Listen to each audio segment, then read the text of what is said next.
Exercise 5.4 optional exercise है ये, ठीक है जी, लेकिन ये बहुत इंपॉर्टेंट है, इसमें से डायरेक्ट क्वेश्चन आते हैं। क्या बोलता है first question, which term of AP 121, 117, 113 is it's first negative term. इस एपी की पहली नेगेटिव टर्म कौन सी होगी, ठीक है। तो इसमें जस्ट लैंग्वेज का हेर फेर है, कंसेप्ट वही है कि पहली नेगेटिव टर्म कौन सी होगी। आप देखो एपी जो है डिक्रीजिंग एपी है, ठीक है, 121 के बाद 117 आ रहा है, तो मतलब डिक्रीजिंग एपी है। डी मेरा कितना हो रहा है यहाँ पे, डी मेरा यहाँ पे -4 हो रहा है। तो पहली नेगेटिव टर्म कौन सी होगी, ज़ीरो के बाद ही आएगी ना। तो ज़ीरो मैं निकाल लेता हूँ कि मेरी कौन सी टर्म होगी, तो उससे बाद वाली टर्म मेरी फर्स्ट नेगेटिव टर्म हो जाएगी। तो अगर मैं ए एन को 0 पुट कर दूँ, ठीक है जी, तो मेरी उससे अगली टर्म फर्स्ट नेगेटिव टर्म होगी। तो ए एन को 0 पुट करूँगा तो क्या आएगा जी, ए एन का फॉर्मूला क्या होता है, A plus N minus 1 D. तो A N 0, first term is 121, N मुझे निकालना है, डी इज -4, तो 121 को इधर ट्रांसपोज कर देते हैं, -121, n -1, -4 इधर जाएगा तो डिवाइड हो जाएगा, ठीक है जी, माइनस माइनस कैंसल आउट हो जाएगा, और 121/4 + 1 इज इक्वल टू n। ठीक, एलसीएम ले रहा हूँ मैं, 121 + 4/4 is equal to n, 125/4 is equal to n। तो 4 × 3 12, 4 × 1 4 पॉइंट समथिंग है ना, पॉइंट कितना आ रहा है, 25 आ जाएगा। 4 1 3 12, 4 1 4 10, 4 2 8, ठीक है बिल्कुल। n कितना आ गया जी मेरा, 31.5। तो मतलब इसमें ज़ीरो वाली टर्म तो है ही नहीं, क्योंकि ये होल नंबर नहीं है। लेकिन मेरी जो 32nd टर्म होगी वो तो नेगेटिव टर्म ही होने वाली है, ठीक है जी। So for first negative, so n is equal to, for क्या कह देंगे आप इसे, a is equal to A N, जिसे आप कहेंगे n में कहूँगा, A32 will be my first negative term, A32 या n इज इक्वल टू 32, वो ज़्यादा बेटर है। n is equal to 32nd term will be first negative term, ठीक है, क्योंकि n 31.25 पे 0 आ रहा है, तो 0 तो है नहीं इसमें, तो उससे अगली टर्म जो होगी 32nd term, that will be my first negative term.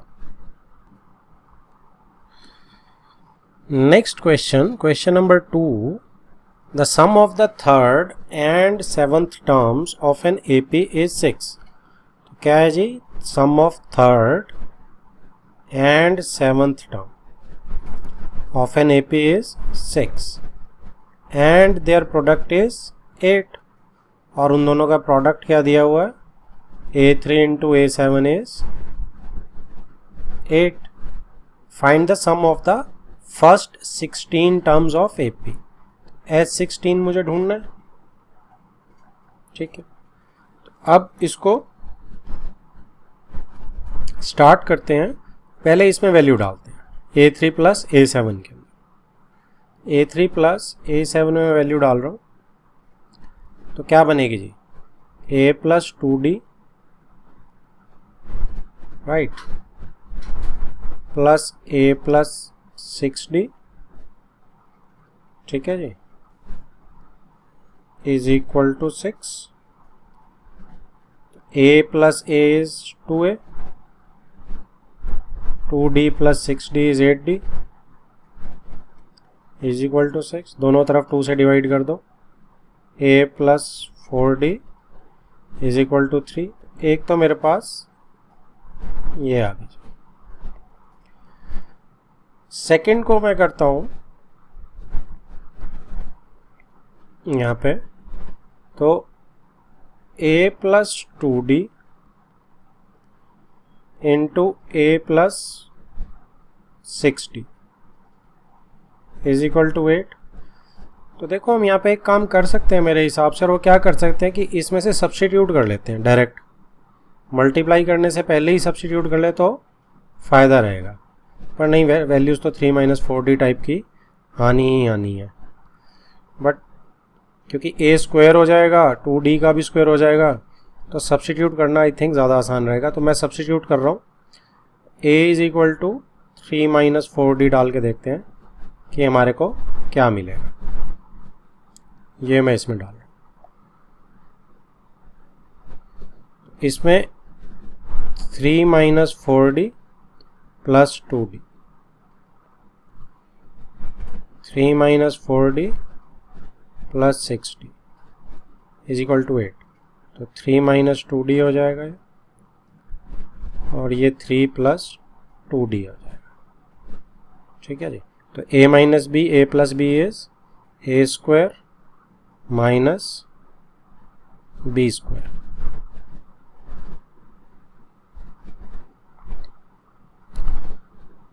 तो यहाँ पे मेरा 9 - 8 1 is equal to 4d square आ गया, और d square is equal to 1/4। ठीक है जी। d is equal to plus minus 1/2। तो दो केस आ गए मेरे, d is equal to plus minus 1/2। तो उसके लिए a निकाल लेते हैं अलग अलग।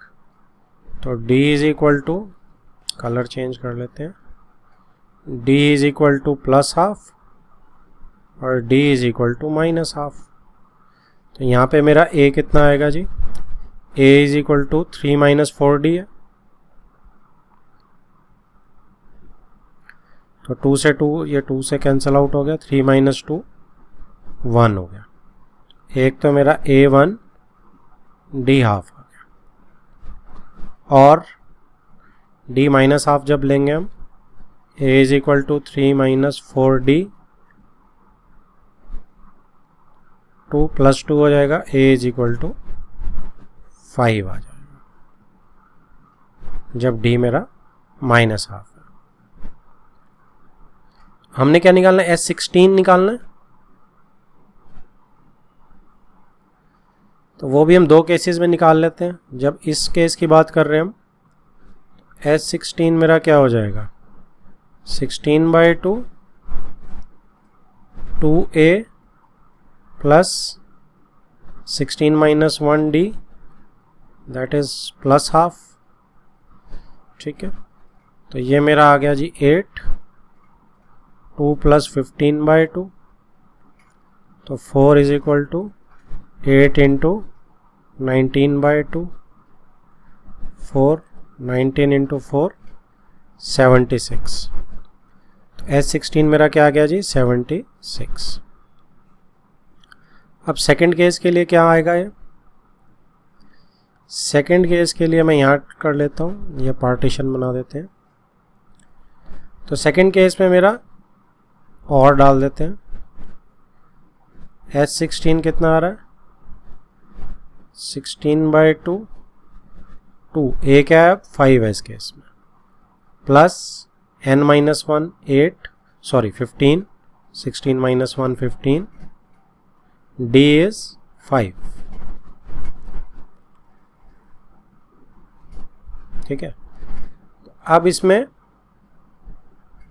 8 ये आ गया, 5 to 10 आ गया, 75 आ गया ये। ठीक है। तो 8 और नहीं, मैंने गलत लिख दिया इधर, देखो d माइनस हाफ है। मैं भी कहूँ एकदम कैसे चीज़ें चेंज होगी, मैंने a ही दोनों जगह रिपीट कर दिया। फटाफट इसको करेक्ट कर लो। ये 5 की जगह क्या है, d इज माइनस हाफ। ठीक है जी। तो ये 8 हो गया, ये 10 - 15/2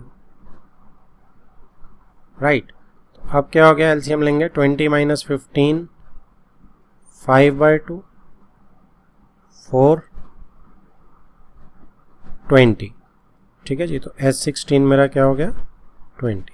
तो मेरे दो आंसर्स आ गए इस केस में, 20 और 76। H16 मेरा क्या हो सकता है, या तो 20 हो सकता है और 76 हो सकता है।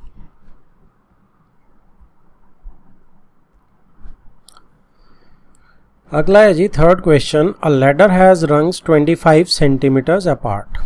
तो रंग्स किसे बोलते हैं, सीढ़ी जिसमें हम पैर रख के चढ़ते हैं, ठीक है, उसमें जो सीढ़ियाँ हैं जैसे इसमें आपको दिख रही है, ये मेरा रंग है, ठीक है जी। ये रंग जो है 25 सेंटीमीटर्स अपार्ट है, मतलब दो रंग्स के बीच में कितना है, 25 सेंटीमीटर। जैसे ये लास्ट वाला सेकंड लास्ट रंग है और लास्ट रंग है, इसके बीच में जो गैप है वो दिया हुआ है, देखो 25 सेंटीमीटर्स का।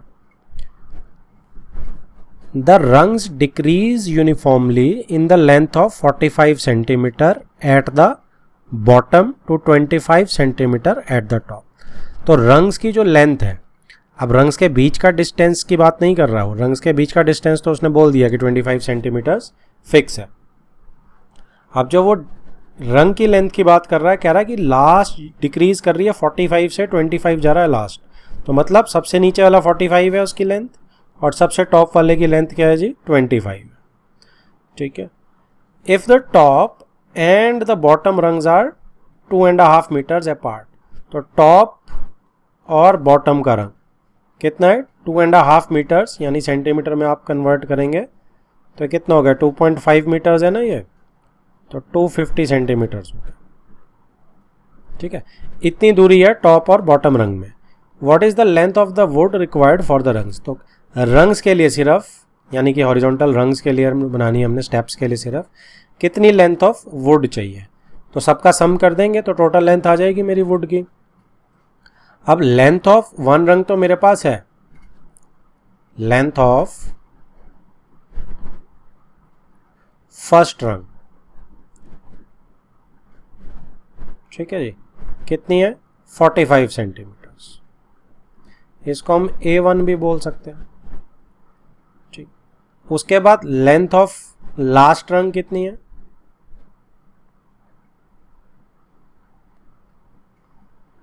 25 सेंटीमीटर्स, इसको हम AN भी बोल सकते हैं ना।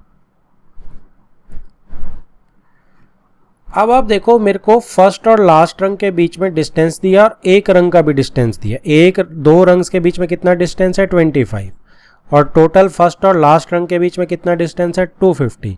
अगर मैं इन दोनों को डिवाइड करूंगा तो मेरा क्या आ जाएगा, मेरा नंबर ऑफ रंग्स आ जाएंगे, ठीक है। नंबर ऑफ रंग्स नहीं आएंगे, ये बात आपने खास ख्याल रखना, इसीलिए क्वेश्चन में स्टार लग जाता है।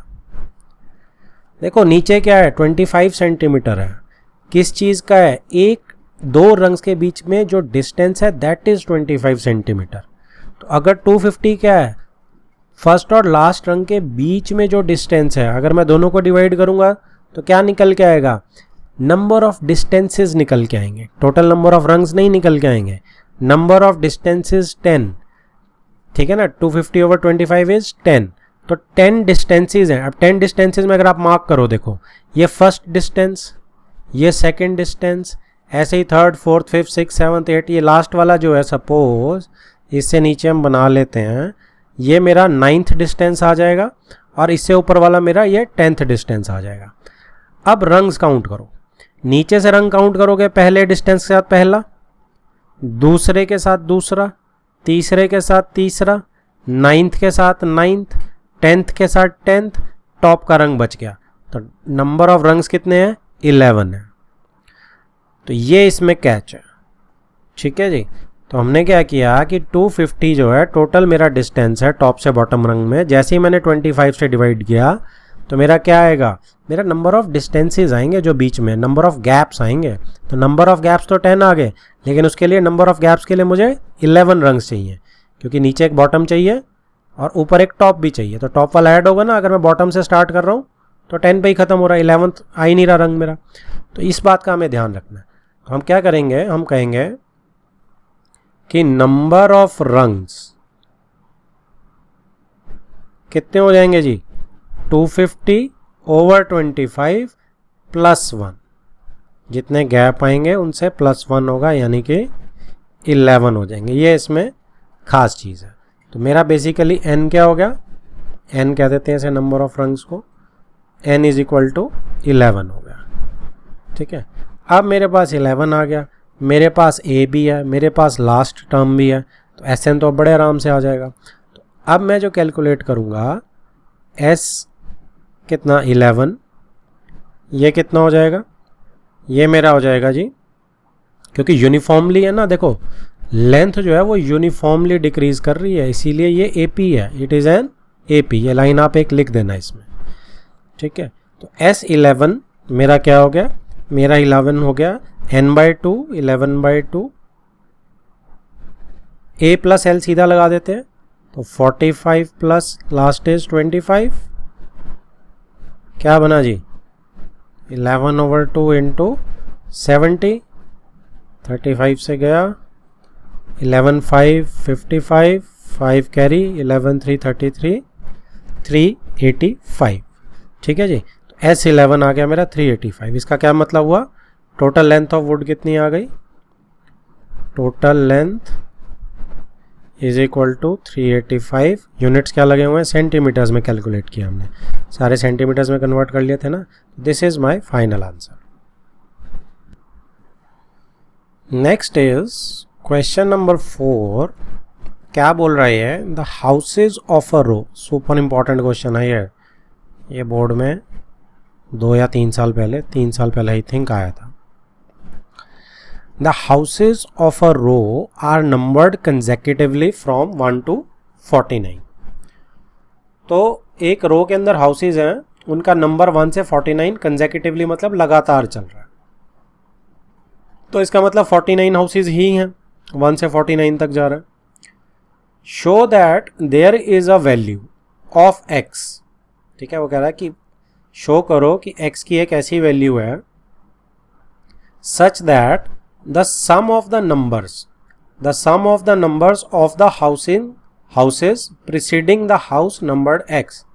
वो कह रहा है कि x की ऐसी वैल्यू शो करो कि x की ऐसी वैल्यू हो सकती है या है एक ऐसी वैल्यू जिसमें क्या है, such that the sum of the numbers of the houses preceding the house. तो नंबर x नंबर्ड हाउस है जो मेरा, उससे पहले के जितने भी हाउसेज के नंबर हैं उनका सम, ठीक है, is equal to the sum of the number of the houses following it. उसके बाद वाले जितने नंबर्स हैं उसके घर का नंबर्स, उनका जो सम है उसके बराबर है, ठीक है। Find this value of x। तो क्वेश्चन क्या बोल रहा है कि मेरे पास हाउस के नंबर्स हैं, ठीक है जी, 1 2 ऐसे चलता हुआ, ठीक है। यहाँ पे क्या है, x नंबर्ड हाउस है, फिर उसके बाद क्या है जी, मेरा x नंबर्ड हाउस के बाद ये जा रहा है 49 तक, ऐसे मेरे पास है। तो वो कहता है कि एक ऐसा नंबर x फाइंड करो, मैंने x लिख लिया बीच में, कि उससे पहले के जितने भी हाउसेज हैं, इससे पहले का नंबर क्या होगा, सपोज x-1 ले लेता हूं मैं, और इससे बाद वाला क्या होगा, x+1 ले लेते हैं हम, ठीक है।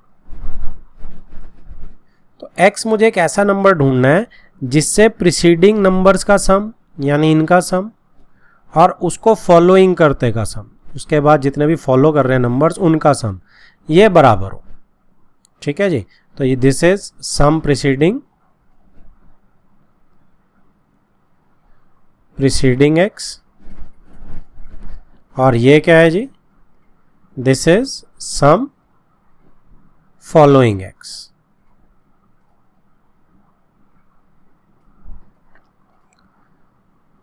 x डालो, तो ये इक्वेशन मेरी बनेगी। अब इसको इक्वेशन में कन्वर्ट कैसे करेंगे, देखो ये जो मैं ऐड कर रहा हूँ, कितने घर नंबर ऐड कर रहा हूँ, 1 2 से लेके x-1 तक ऐड कर रहा हूँ, तो मेरा सीधा सीधा आ जाएगा। तो सीधी सीधी AP है ही है, 1 2 3 4 चल रहा है, डायरेक्ट AP है ये। तो कितने उसका करना है मुझे, x-1 का ऐड कर देना है। तो इसका मतलब ये क्या बन गया, सम प्रीसीडिंग तो मेरा सिंपल x ऑफ x-1 बन जाएगा। अब बाद वाले का सम कैसे करते हैं, बड़ी इंटरेस्टिंग सी चीज़ है, देखो कैसे कर सकते हैं। अब मुझे बाद वाले का सम निकालना है, तो मैं कैसे निकालूंगा, तो बाद वाले का सम देखो हम कैसे निकाल सकते हैं कि मैं इस सारे का सम निकाल लेता हूं, राइट, और इसके अंदर से मैं x का सम माइनस कर देता हूँ, क्योंकि शुरू से ही निकाल सकता हूँ ना सम तो मैं, तो क्या बच गया, तो सिर्फ यही नहीं बच गया क्या, ठीक है। तो मैंने सारे का सम उठा लेना, तो क्या आ जाएगा जी, S49 आ जाएगा। माइनस क्या कर दूंगा, x तक, क्योंकि x+1 से लेना ना मुझे सम अब, तो मैं x तक का सम उसमें से माइनस कर देता हूँ, तो मेरा x+1 से x49 का सम आ जाएगा, ठीक है जी। तो इसको हम सम ऑफ नेक्स्ट x मतलब टर्म्स को फॉर्म में भी लिख सकते हैं कि मुझे अगली टर्म्स का सम निकालना, टोटल में से पिछली टर्म्स माइनस कर देता हूँ तो अगली टर्म्स का सम आ जाएगा। अब ये दोनों क्या है, दीज टू आर इक्वल। अब हमने सिर्फ वैल्यूज़ डालनी है, काम हमारा हो गया, ठीक है। अब वैल्यूज़ डालेंगे, इक्वेशन क्योंकि मेरे पास अचीव हो गई है। अब यहाँ क्या करेंगे, अब यहाँ पे n कितना है जी, यहाँ n इज़ x-1 है, n में क्या ले लेता हूँ x-1, n/2, a क्या है, पहली टर्म इज़ 1 है, लास्ट टर्म क्या है x-1 ही है, इज इक्वल टू S49 में क्या आएगा जी, 49/2, ठीक है, और 1 + 49, a प्लस है, लास्ट 49 है देखो, और फर्स्ट 1 है, ठीक है। SX क्या आएगा जी,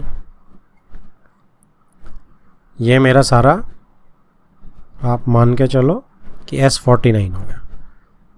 SX क्या होगा मेरा, अब n जो है x है, x/2, a + l, a 1 है, और लास्ट जो इसमें टर्म है x ही है वो। तो अब इनको सॉल्व करते हैं, x-1 ओवर 2, 1 से 1 cancel out, into x is equal to, इधर क्या आएगा जी, ये 50 हो जाएगा, और 50 से 2 डिवाइड करेंगे 25 हो जाएगा,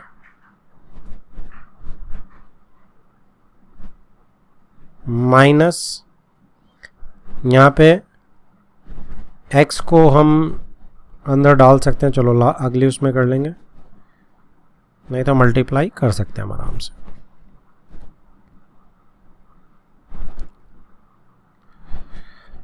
अब x को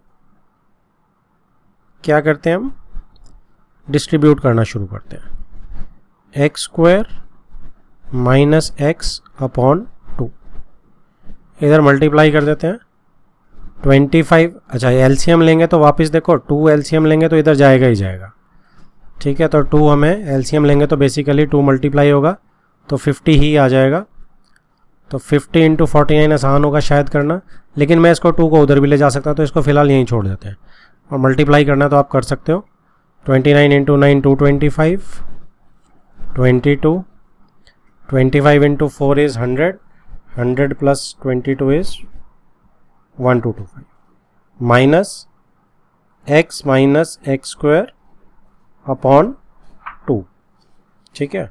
अब इसको इधर ट्रांसपोज करो,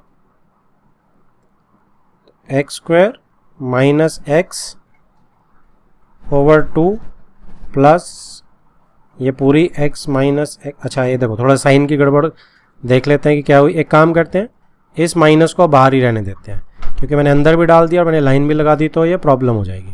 तो इस माइनस को बाहर ही रहने दो आप, x + x² इसको ऐसे ही रखते हैं। अब जब ये उधर जाएगा तो ये माइनस साइन प्लस हो जाएगा, सिंपल। तो अंदर क्या रह जाएगा, x + x², ये स्क्वायर ब्रैकेट जो है ये बाहर रहेगी, x + x² over 2 is equal to 1225।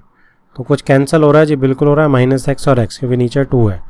तो x² + x² इज 2x², तो 2 कैंसिल आउट हो जाएगा, x² इज 1225, सिंपल आ गया। तो 1225 किसका है, चेक कर लेते हैं रफ में फटाफट, 35 का या किसका, जिसका भी बनेगा। 339, 325, 3 का डबल 6, 5 × 5 25, 2 6 5 30 32, बिल्कुल ठीक। x मेरा क्या आ गया जी, x इज ±35। अब नेगेटिव तो रिजेक्ट हो जाएगा क्योंकि x 1 से 49 है, negative rejected. Right, because x is positive. तो अब आंसर क्या आ जाएगा मेरा, x इज इक्वल टू 35। तो 35 नंबर का घर जो है उससे पहले के हाउसेस का सम और बाद वाले हाउसेस का सम बिल्कुल बराबर रहेगा। Next is fifth question. अच्छा, इसका एक जस्ट वेट एक सेकेंड के लिए। ओके, तो ये मैं डायग्राम भूल गया था, मैंने पेस्ट कर दिया। A small terrace at a football ground comprises of 15 steps. कितनी सीढ़ियाँ उसमें, 15 स्टेप्स हैं, 15 सीढ़ियाँ।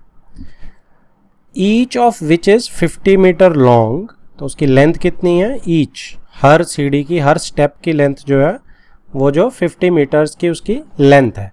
50 मीटर्स लेंथ मतलब आपकी यहाँ से यहाँ, इसमें दिख नहीं रहा आपको, इसमें लिखा हुआ है 50 मीटर्स लेंथ है हर स्टेप की।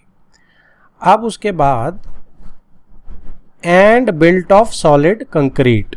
तो सॉलिड कंक्रीट मतलब आपका मिक्सचर होता है जो आपका सीमेंट का और पत्थर का, तो उस कंक्रीट की बनी हुई है। अब each step has a rise of 1.4 metre and a tread of half metre. ठीक है, अब आपको वोकैबुलरी क्लियर होनी चाहिए कि स्टेप का एक राइज होता है और एक ट्रेड होता है। ठीक है, राइज का मतलब बिल्कुल क्लियर है, ऊपर उठता हुआ हिस्सा। तो सीढ़ी में जो मेरा ऊपर उठता है हिस्सा, यानी कि इसमें ऊपर उठता हिस्सा, थोड़ा सा बड़ा करके डायग्राम को बता देता हूँ मैं, ये मेरा राइज होता है और जिस पे हम पैर रखते हैं दैट इज ट्रेड। ठीक है जी। अब राइज कितना है, 1/4 मीटर है। तो राइज 1/4 मीटर है, मतलब ये जो हिस्सा है ये 1/4 मीटर है और ये वाला ऐसे। ठीक है, और क्या बोल रहा है कि ट्रेड जो है वो हाफ मीटर का है। तो ट्रेड जो ये है that is of half metre. ठीक है, राइज इज ऑफ 1/4 मीटर। तो ये है। ठीक है, तो ये जो ट्रेड है ये वाला ये जो लेंथ है इसकी, ये हाफ मीटर की। ठीक है जी।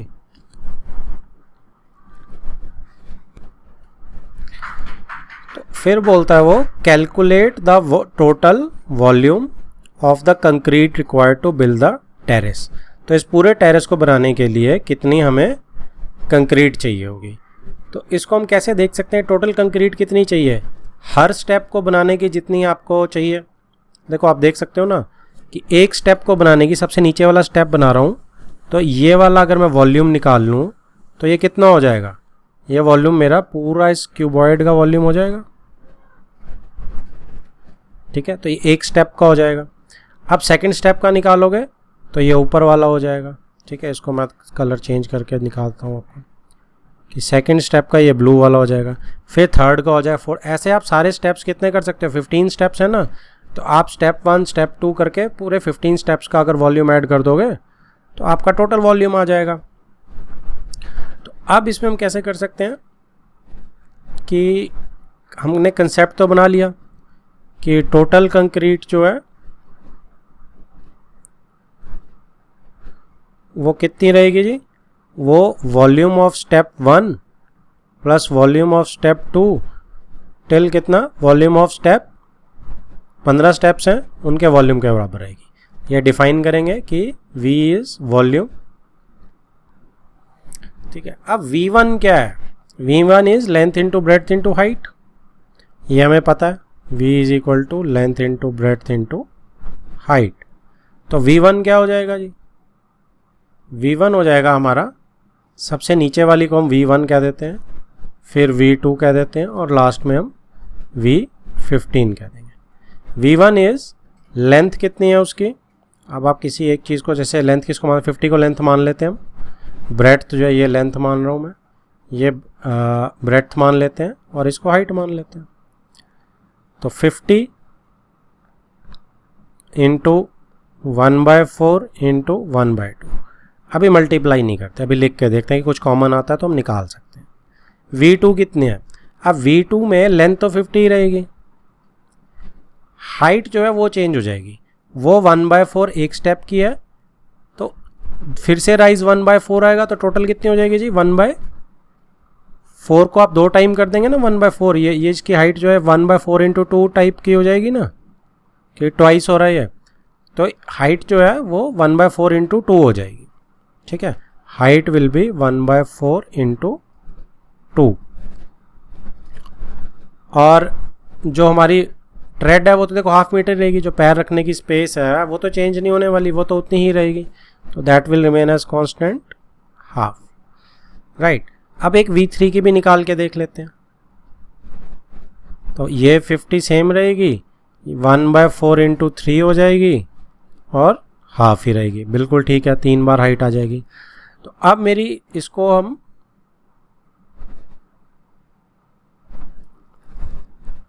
ऐड करेंगे 15 टर्म्स के लिए। ठीक है, तो क्या ये मेरा AP बन रहा है? अभी एक काम करते हैं, इसको पहले लिख लेते हैं। V टोटल कितना बन जाएगा मेरा, V1 plus V2 plus V3 up to 15 terms. तो V1 मेरा क्या आ गया, 50 इंटू 1/4 इंटू 1/2।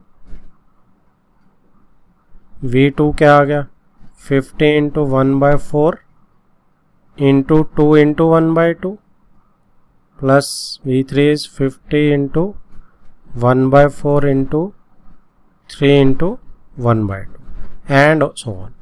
तो मेरा क्या बन गया जी, 50 में कॉमन ले सकता हूँ, 1/4 कॉमन ले सकता हूँ, 1/2 कॉमन ले सकता हूँ। ये तो तीनों में ही मल्टीप्लाई हो रहे हैं। अंदर क्या रह जाएगा, इधर से तो देखो कुछ नहीं बचा, तो 1 आ जाएगा, इधर से ये 2 बच गया, इधर से ये 3 बच गया, टिल कितना हो जाएगा, 15 है तो 15 तक ही जाएगा, या 15 टर्म्स ले लो या 15 लिख लो, जो आपको दिल करता है आप वो कर सकते हैं।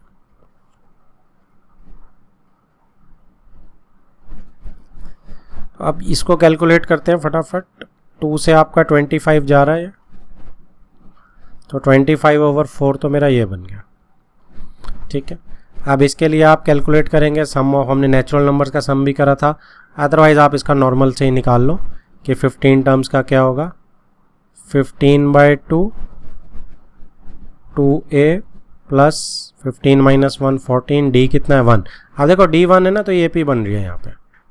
ठीक है, तो एक लाइन अगर आप लिखना चाहो तो आप यहाँ पे लिख सकते हो, 25/4 into 15/2 into 14 plus 2 it is 16। तो अब ये किससे जा रहा है, 2 से, अच्छा 4 से डाल देते हैं, अदरवाइज 2 से छोड़ दो, 4 से सीधा 4 से जा रहा है, 25 अच्छा 2 सारे से ही जा रहा है, तो 2 से भी जा रहा है। तो अब कितना हो गया, 25 इंटू 2 50, 50 इंटू 15 इट इज़ 750। तो 750 मेरा वॉल्यूम जो है वो टोटल आ गया। इसका मतलब क्या हो गया, टोटल मेरी जो कंक्रीट है वो कितनी लग गई आपकी, 750। मीटर में चल रहा था सारा कुछ, तो मीटर क्यूब, यूनिट्स आप लिखना नहीं भूलेंगे। ठीक है, क्लियर है सबको।